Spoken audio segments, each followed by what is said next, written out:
আসসালামু আলাইকুম, সবাই কেমন আছেন? আজকে আমি তৈরি করব হচ্ছে তপসী মাছ ভুনা।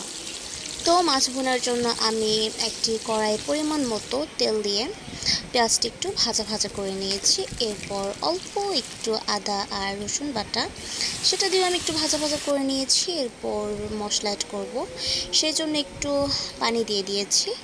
এরপর হচ্ছে এখানে পরিমাণ মতো হলুদের গুঁড়ো আর মরিচের গুঁড়ো আর হচ্ছে জিরার গুঁড়ো দিয়ে দিব। এবার হচ্ছে মশলাটাকে একটু ভালো করে কষিয়ে নিব যাতে এর তেলটা ভেসে ওঠে। আর এই হচ্ছে তপসী মাছ, এগুলোকে আমি কেটে ভালো করে ধুয়ে নিয়েছি। আর এইদিকে আমার মশলাটাও কষানো হয়ে গেছে, আমি আরও একটু পানি দিয়ে একটু ভালো করে মশলাটা কষিয়ে নিয়েছি। এরপর এখানে আমি মাছগুলো দিয়ে দিচ্ছি।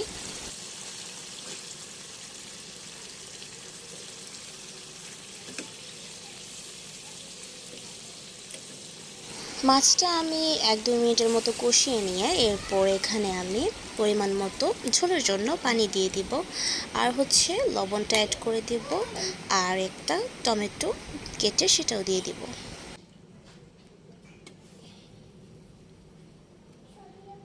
তো আর এখন তেমন কাজ নেই, এরপর আমি ঝোলটাকে একটু মাখা মাখা করে নেব, আর শেষে একটু ধনিয়া পাতা কুচি দিয়ে নামিয়ে ফেলবো। ব্যাস হয়ে গেল আমার তপসী মাছ রান্না।